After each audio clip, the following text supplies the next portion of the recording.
ಯಾಕೆ ಬಡವರು ಬಡವರಾಗೇ ಇದ್ದಾರೆ ಮತ್ತು ಶ್ರೀಮಂತರು ಇನ್ನೂ ಕೂಡ ಶ್ರೀಮಂತರು ಆಗ್ತಾನೆ ಇದ್ದಾರೆ ಅಂತ ಈ ಒಂದು ವಿಡಿಯೋದಲ್ಲಿ ಕಂಪ್ಲೀಟ್ ಆಗಿ ತಿಳಿಸ್ಕೊಡ್ತೀನಿ. ಅದಕ್ಕೋಸ್ಕರ ವಿಡಿಯೋನ ಕೊನೆವರೆಗೂ ನೋಡಿ. ವಿಡಿಯೋ ಇಷ್ಟ ಆದ್ರೆ ಖಂಡಿತ ಲೈಕ್ ಮಾಡಿ. ಅರ್ಧಂಬರ್ಧ ವಿಡಿಯೋ ನೋಡಿ ನೀವು ಏನಾದರೂ ಹೋಗೋದಾದ್ರೆ ದಯವಿಟ್ಟು ಹೀಗೆ ಹೇಳ್ತಾ ಇದ್ದೀನಿ, ಈ ಒಂದು ವಿಡಿಯೋ ನಿಮ್ಗಲ್ಲ, ದಯವಿಟ್ಟು ಕ್ವಿಟ್ ಮಾಡಿ ಹೋಗ್ತಾ ಇರ್ರಿ. ನಾವು ಬಡವರಾಗೆ ಇರಬಾರ್ದು ಇನ್ನು ಮುಂದೆ ಅನ್ನೋರು ಮಾತ್ರ ಈ ವಿಡಿಯೋನ ಕಂಪ್ಲೀಟ್ ಆಗಿ ನೋಡಿ. 10 ಲಕ್ಷಕ್ಕಿಂತ ಯಾರು ಕಮ್ಮಿ ದುಡಿತಾರೆ ವರ್ಷಕ್ಕೆ ಅವರೆಲ್ಲ ಬಡವರು. ಅದರಲ್ಲೂ ಕೂಡ ನಾನು ಒಬ್ಬ. ಯಾಕೆ ನಾವು ಬಡವರಾಗೆ ಉಳಿತಾ ಇದ್ದೀವಿ ಅಂತ ಈ ಒಂದು ವಿಡಿಯೋದಲ್ಲಿ ಕಂಪ್ಲೀಟ್ ಆಗಿ ತಿಳಿಸ್ಕೊಡ್ತೀನಿ. ಮತ್ತು ಶ್ರೀಮಂತರು ಏನೇನು ಮಾಡ್ತಾರೆ, ಅವರ ಲೈಫ್ ರೂಟೀನ್ ಹೆಂಗಿರುತ್ತೆ ಅದನ್ನು ಕೂಡ ಕಂಪ್ಲೀಟ್ ಆಗಿ ತಿಳಿಸ್ಕೊಡ್ತೀನಿ. ಬನ್ನಿ ವಿಡಿಯೋನ ಸ್ಟಾರ್ಟ್ ಮಾಡೋಣ, ಯಾವುದೇ ಟೈಮ್ ವೇಸ್ಟ್ ಮಾಡಿದೆ. ಮೊದಲನೇ ಪಾಯಿಂಟು ನಂದು ಅನಗತ್ಯ ವಸ್ತುಗಳನ್ನು ಖರೀದಿ ಮಾಡೋದು. ನಿಮಗೆ ಗೊತ್ತಿರ್ಬೋದು, ನಮಗೆ ಐಫೋನ್ ಅವಶ್ಯಕತೆ ಇಲ್ಲ. ಆ ಫೋನ್ ನಮ್ಗೆ ಇಲ್ಲ ಅಂದ್ರೂ ನಾವು ಬದುಕ್ಬೋದು. ಯಾವುದೋ ಒಂದು ನಾರ್ಮಲ್ ಫೋನ್ ಇಟ್ಕೊಂಡು ಬದುಕ್ಬೋದು, ಯಾವುದೋ 8,000 10,000. ಆದರೂ ಕೂಡ ಈಗ ಯಾವ ರೀತಿ ನಮ್ಮದು ಮಿಡಲ್ ಕ್ಲಾಸ್ ಆಗಿರ್ಬೋದು, ಬಡವ್ರದ್ದಾಗಿರ್ಬೋದು ಆಸೆ ಏನು ಅಂದರೆ ಐಫೋನೇ ಬೇಕು, ಐಫೋನೇ ಬೇಕು ಅಂತ ನಮ್ಮದೊಂದು ತಲೆಯಲ್ಲಿ ಫಿಕ್ಸ್ ಆಗಿರ್ತೀವಿ. ಆದರೆ ಅದು ವೇಸ್ಟ್ ಆಫ್ ಮನಿ. ನಿಮಗೆ ಗೊತ್ತಿರಲಿ, ಅದು ವೇಸ್ಟ್ ಆಫ್ ಮನಿ. ಫೋನ್ ಅಂದಮೇಲೆ ಎಲ್ಲ ಕಡೆ ಒಂದೇ. ಆ್ಯಂಡ್ರಾಯ್ಡ್ ಫೋನಲ್ಲಿ ಇದ್ದುದೇ ಅದರಲ್ಲೂ ಕೂಡ ಇರುತ್ತೆ, ಅದರಲ್ಲಿ ಯಾವುದೂ ಡಿಫ್ರೆನ್ಸ್ ಇರಲ್ಲ. ಆದರೆ ಅದೊಂದು ಬ್ರ್ಯಾಂಡು, ಐಫೋನ್ ಅನ್ನೋದು ಬ್ರ್ಯಾಂಡು, ಐಫೋನು ಆ್ಯಪಲ್ ಅನ್ನೋದು ಬ್ರ್ಯಾಂಡು. ಅದಕ್ಕೋಸ್ಕರ ಜನ ಎಷ್ಟೇ ಬಡವರಾಗಿದ್ದರೂ ಕೂಡ, ಎಷ್ಟೇ ಮಿಡಲ್ ಕ್ಲಾಸ್ ಆಗಿದ್ದರೂ ಕೂಡ ಅವ್ರಿಗೆ ಅದೇ ಫೋನ್ ಬೇಕು.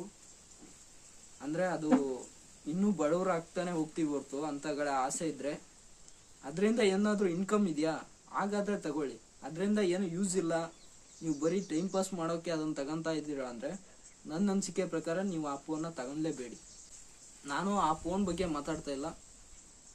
ನಿಮಗೆ ಬ್ರ್ಯಾಂಡ್ ವಸ್ತುಗಳ ಮೇಲೆ ಅಷ್ಟು ಕಡಿಮೆ ಆಸೆ ಇರಲಿ, ಯಾಕೆಂದರೆ ನಾವು ಬಡವರಾಗಿರೋದೇ ಇದೇ ಕಾರಣದಿಂದ. ಇನ್ನೊಂದು ವಿಷಯ ಏನು ಅಂದರೆ ದುಬಾರಿ ದೊಡ್ಡ ಮನೆ. ನಾವು ದುಡಿಯೋದೇ 15,000 - 20,000 ತಿಂಗಳಿಗೆ. ಅದರಲ್ಲೂ ಕೂಡ ನಾವು ದೊಡ್ಡ ಮನೆ ಕಟ್ಟಿಸ್ಬೇಕು, 10 - 15 ಲಕ್ಷ ದೊಡ್ಡ ಮನೆ ಕಟ್ಟಿಸ್ಬೇಕು ಅಂದರೆ ನಾವು ದುಡ್ದಿದ್ದಂಥ ದುಡ್ಡನ್ನು ಎಲ್ಲ ಕೂಡ ಅದರಲ್ಲೇ ಇನ್ವೆಸ್ಟ್ ಮಾಡಬೇಕು. ಎಲ್ಲ ದುಡ್ಡನ್ನು ಅದರಲ್ಲೇ ಇನ್ವೆಸ್ಟ್ ಮಾಡಿದರೆ ನಾವು ಇನ್ನೆಲ್ಲಿ ಸೌಕರ್ಯ ಆಗ್ತೀವಿ, ಇನ್ನೂ ಬಡವರಾಗ್ತಾನೆ ಹೋಗ್ತೀವಿ. ಮನೆಯಿಂದ ಯಾವುದು ವಾಪಸ್ ಬರಲ್ಲ, ಮನೆಗೆ ಇನ್ವೆಸ್ಟ್ ಮಾಡಿದ್ದು ಯಾವುದು ಕೂಡ ವಾಪಸ್ ಬರಲ್ಲ. ನಾವು ನಾರ್ಮಲ್ ಮನೆಯಲ್ಲೂ ಕೂಡ ಬದುಕ್ಬೋದು. ಆದರೂ ಕೂಡ ನಾವು ದೊಡ್ಡ ಮನೇನ ಕಟ್ಟಿಸ್ಬೇಕು ಅಂತ ದೊಡ್ಡ ಮನೆಗೆ ನಾವು ದುಡ್ದಾದಂಥ ದುಡ್ಡನ್ನ ಎಲ್ಲ ಕೂಡ ಅದಕ್ಕೆ ಇನ್ವೆಸ್ಟ್ ಮಾಡಿಬಿಡ್ತೀವಿ. ಮತ್ತು ಇದೇ ರೀತಿ ಬ್ರ್ಯಾಂಡ್ಗಳ ಮೇಲೆ ನಮಗೆ ತುಂಬಾ ಆಸೆ ಇರುತ್ತೆ. ಕಾರ್ ಆಗಿರ್ಬೋದು, ದೊಡ್ಡ ದೊಡ್ಡ ಕಾರ್ ಬೇಕು, ಬೈಕ್ ಬೇಕು. ನಾವು ದುಡಿಯೋ 15 - 20,000 ದುಡಿಯೋ ದುಡ್ಡನ್ನು ಇಂಥ ವಸ್ತುಗಳನ್ನ ಮೇಲೆ ಖರ್ಚು ಮಾಡಿದರೆ ನಾವು ಇಲ್ಲೆಲ್ಲಿ ಸೌಕರ್ಯ ಆಗ್ತೀವಿ, ಇನ್ನೂ ಬಡವರಾಗ್ತಾನೆ ಹೋಗ್ತೀವಿ. ಈ ಮಿಸ್ಟೇಕ್ಗಳನ್ನ ಮಾಡ್ತಾ ಇದ್ರೆ ನಾನು ಬೇಕಾದ್ರೆ ಬರೆದು ಕೊಡ್ತೀನಿ, ನೀವು ಯಾವತ್ತೂ ಕೂಡ ರಿಚ್ ಆಗೋಕ್ಕೆ ಸಾಧ್ಯನೇ ಇಲ್ಲ, ಇನ್ನೂ ಕೂಡ ಬಡವರಾಗ್ತಾನೆ ಹೋಗ್ತೀರ. ಇನ್ನೊಂದು, ಬ್ಯಾಡ್ ಪೀಪಲ್ ಫಾರ್ ಬ್ಯಾಡ್ ಅಡ್ವೈಸ್. ನಿಮ್ಗಿಂತ ಬಡವರು ಇರ್ತಾರೆ, ನಿಮ್ಗಿಂತ ಫೈನಾನ್ಸಲ್ಲಿ ಸ್ವಲ್ಪ ಬಡವರಾಗಿರ್ತಾರೆ, ಅಂಥವ್ರ ಹತ್ರ ನೀವು ಅಡ್ವೈಸ್ನ ಕೇಳೋದು. ನನ್ನ ಹತ್ರ ಎಷ್ಟು ದುಡ್ಡಿದೆ, ನಾನೀಗ ಏನು ಮಾಡಬೇಕು ಅಂತ ಗೊತ್ತಾಗ್ತಾ ಇಲ್ಲ, ನನಗೆ ಏನು ಮಾಡಬೇಕು ಅಂತಾನೆ ಗೊತ್ತಾಗ್ತಾ ಇಲ್ಲ ಅಂತ ನೀವು ಅವ್ರನ್ನ ಕೇಳಿದರೆ ಅವ್ರು ಏನಂತಾರೆ ಅಂದರೆ ಅವರಿಗೆ ಇದ್ರ ಬಗ್ಗೆ ಏನು ನಾಲೆಡ್ಜೇ ಇರಲ್ಲ, ಫೈನಾನ್ಸ್ ಬಗ್ಗೆ. ಅವ್ರೇನಂತಾರೆ, ಬಿಸ್ನೆಸ್ ಏನು ಮಾತೇ ಎತ್ತಲ್ಲ ಅವರು. ಅವ್ರ ಬಿಸ್ನೆಸ್ ಅಂದರೆ ಅವ್ರ ತೆನೆಯಲ್ಲಿ ಏನಿರುತ್ತೆ, ಲಾಸ್ ಅನ್ನೋದು ಕುಂತಿರುತ್ತೆ. ಅದಕ್ಕೋಸ್ಕರ ಬಿಸ್ನೆಸ್ ಬಗ್ಗೆ ಹೇಳೋದೇ ಇಲ್ಲ. ಒಂದು 2 ಲಕ್ಷ ಇದೆ ಅಂತ ಹೇಳಿದರೆ ನೀವು ನಿಮ್ಮ ಫ್ರೆಂಡ್ಗೆ ಯಾರಿಗಾರು, ಅವ್ರು ಏನು ಮಾಡೋ ಅಂತಾರೆ, ಒಂದು ಬೈಕ್ ತಗೋ ಅಥವಾ ಕಾರ್ ತಗೋ, ಎಂಜಾಯ್ ಮಾಡು ಅಂತ ಹೇಳಿ ನಿಮ್ಮನ್ನು ಕೂಡ ಹಳ್ಳ ಹತ್ತಿಸ್ಬಿಡ್ತಾರೆ.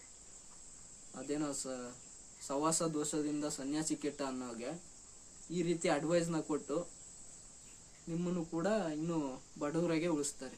ಅದಕ್ಕೋಸ್ಕರ ನಿಮ್ಗಿಂತ ರಿಚ್ಚು, ಫೈನಾನ್ಸಲ್ಲಿ ನಿಮ್ಗಿಂತ ರಿಚ್ ಯಾರು ಇರ್ತಾರೆ ಅವರಿಂದ ಅಡ್ವೈಸ್ ತಗೊಳ್ಳಿ.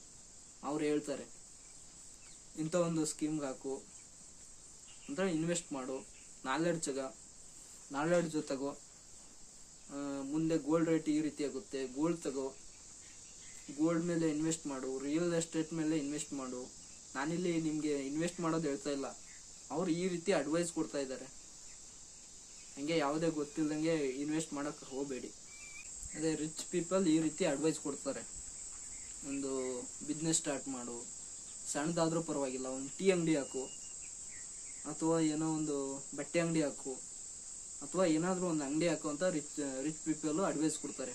ಅದೇ ಬಡವರು ಪೀಪಲು ನಮ್ಗಿಂತ ಕೆಳಗಿರೋರು, ಅಂದರೆ ನಮ್ಗಿಂತ ಫೈನಾನ್ಸಲ್ಲಿ ಬಡವರಾಗಿದ್ದವರು, ನೀವೇನಾದರೂ ಅವ್ರನ್ನ ಕೇಳಿದರೆ ಅವ್ರು ಹಿಂಗೆ ಹೇಳೋದು, ಗಾಡಿ ತಗೋ, ಪಾರ್ಟಿ ಮಾಡಂಬ, ಹಿಂಗೆ ಹೇಳೋದವರು. ಅದಕ್ಕೋಸ್ಕರ ನಿಮ್ಗಿಂತ ಯಾರು ರಿಚ್ ಆಗಿರ್ತಾರೆ ಅವರಿಂದ ಅಡ್ವೈಸ್ ತಗೋಬೇಕು ನೀವು. ಇನ್ನೊಂದು ನಾವು ಮಾಡ್ತಾ ಇರೋ ಬಿಗ್ಗೆಸ್ಟ್ ಮಿಸ್ಟೇಕ್ ಅಂದರೆ ಅದು ಮದುವೆ. ಈ ಮದುವೆ ಅನ್ನೋದು ಯಾವ ರೀತಿ ಅಂದರೆ, ನಾವು ಎಷ್ಟು ಇನ್ವೆಸ್ಟ್ ನಾವು ದುಡ್ದಿದ್ದಂಥ ದುಡ್ಡನ್ನು ಹೆಚ್ಚು ಕಡಿಮೆ ಇದರಲ್ಲೇ ಜಾಸ್ತಿ ಇನ್ವೆಸ್ಟ್ ಮಾಡೋದು. ಹೆಂಗೂ ಲೈಫಲ್ಲಿ ಒಂದೇ ಸುತ್ತು ಗ್ರ್ಯಾಂಡಾಗಿ ಮದುವೆ ಆಗಬೇಕು ಅಂತ ತಿಳ್ಕೊಂಡು ನಾವು ದುಡ್ದಿದ್ದಂಥ ದುಡ್ಡನ್ನ ಎಷ್ಟು ಹಾಕಿ ಜೂಮ್ ಅಂತ ಒಂದೆರಡು ದಿನ ಮದುವೆ ಆಗಲೇ ತನಕ ಆ ಖುಷಿ ಇರುತ್ತೆ. ಸಾಲ ಮಾಡಿ ಕೂಡ ಮದುವೆ ದೊಡ್ಡ ಗ್ರ್ಯಾಂಡಾಗಿ ಮಾಡ್ಕೊಳ್ಳೋರು ಕೂಡ ಇದ್ದಾರೆ. ಆ ನಂತರ ಅವರಿಗೆ ಗೊತ್ತಾಗುತ್ತೆ ಯಾಕಾದ್ರೂ ಹಿಂಗೆ ಮಾಡ್ಕೊಂಡೆ ಅಂತ.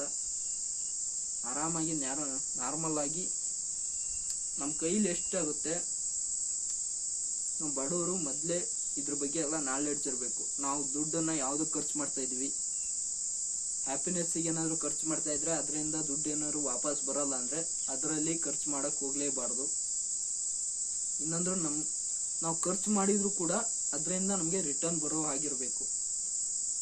ಎಲ್ಲ ರಿಚ್ ಪೀಪಲ್ ಏನಿರ್ತಾರೆ, ಬಿಸ್ನೆಸ್ ಮ್ಯಾನ್ಗಳು ಏನಿರ್ತಾರೆ, ಅವ್ರ ಮೈಂಡ್ ಎಲ್ಲ ಅದೇ ರೀತಿ ಇರುತ್ತೆ. ಅವ್ರು ಏನಾದರೂ ಖರ್ಚು ಮಾಡ್ತಾ ಇದ್ದಾರೆ ಅಂದರೂ ಕೂಡ ಅದರಿಂದ ಏನಾದರೂ ಅವರಿಗೆ ಬೆನಿಫಿಟ್ ಇರುತ್ತೆ. ಅದಕ್ಕೋಸ್ಕರನೇ ಅವರು ಖರ್ಚು ಮಾಡ್ತಾ ಇರುತ್ತಾರೆ. ಅವರು ರಿಯಲ್ ಎಸ್ಟೇಟ್ ಯಾವ ರೀತಿ ಹೋಗುತ್ತೆ ಅಂತ ಅವ್ರಿಗೆ ಗೊತ್ತಿರುತ್ತೆ. ಯಾವುದಾದ್ರೂ ಒಂದು ಮೇನ್ ಸಿಟಿ ಇಂಪ್ರೂವ್ ಆಗ್ತಾ ಇದ್ರೆ ಅಲ್ಲೇ ಅವರು ರಿಯಲ್ ಎಸ್ಟೇಟ್ನ ತಗೊಂತಾರೆ. ಯಾಕೆ ಅಂದರೆ ಆ ಸಿಟಿ ಇನ್ನೂ ಗ್ರೋ ಆಗ್ತಾ ಇದೆ, ಇವ್ರು ತಗೊಂಡಿರೋ ಜಾಗನೂ ಕೂಡ ಜಾಸ್ತಿ ದುಡ್ಡಿಗೆ ಹೋಗುತ್ತೆ ಮುಂದೆ. ಅದಕ್ಕೋಸ್ಕರನೇ ಅವರು ಮುಂದೆ ಏನಾಗುತ್ತೆ ಅಂತ ಮೊದಲೇ ಡಿಸೈಡ್ ಮಾಡ್ಕೊಂಡಿರ್ತಾರೆ. ಫ್ಯೂಚರಲ್ಲಿ ಯಾವ್ಯಾವುದಕ್ಕೆ ಜಾಸ್ತಿ ಬೆಲೆ ಹೋಗುತ್ತೆ ನೀವು ನೋಡ್ಕೊಳ್ಬೇಕಾರೆ ರಿಚ್ ಪೀಪಲ್ ಏನಿರ್ತಾರೆ ಮೊದಲೇ ಎಲ್ಲ ಗೆಸ್ ಮಾಡಿ ಇಟ್ಕೊಂಡಿರ್ತಾರೆ. ಮುಂದೆ ಯಾವ ರೀತಿ ಮಾರ್ಕೆಟ್ ಹೋಗುತ್ತೆ, ಗೋಲ್ಡು ಕೂಡ ಪರ್ಚೇಸ್ ಇಟ್ಕೊಂಡಿರ್ತಾರೆ.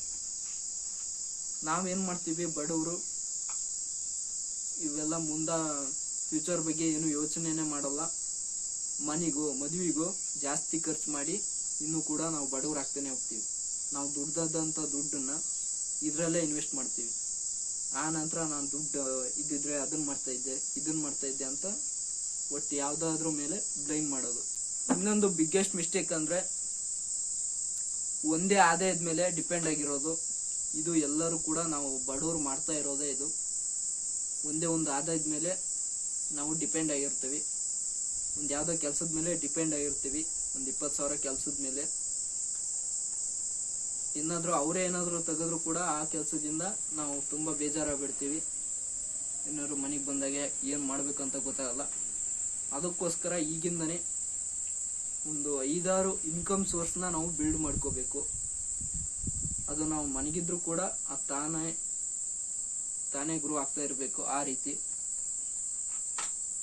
ಇವಿಷ್ಟು ನಾವು ಮಾಡ್ತಾ ಇರೋ ಬಿಗ್ಗೆಸ್ಟ್ ಮಿಸ್ಟೇಕು. ಇನ್ನೂ ಕೂಡ ಇದ್ದಾವೆ, ಮುಂದಿನ ವಿಡಿಯೋದಲ್ಲಿ ತಿಳಿಸ್ಕೊಡ್ತೀನಿ. ಅದಕ್ಕೋಸ್ಕರ ನಮ್ಮ ಒಂದು ಚಾನಲ್ನ ಹೊಸದಾಗಿ ನೋಡ್ತಾ ಇದ್ರೆ ದಯವಿಟ್ಟು ಸಬ್ಸ್ಕ್ರೈಬ್ ಮಾಡ್ಕೊಂಡು ಸಪೋರ್ಟ್ ಮಾಡಿ ಅಂತ ಕೇಳ್ಕೊಡ್ತೀನಿ.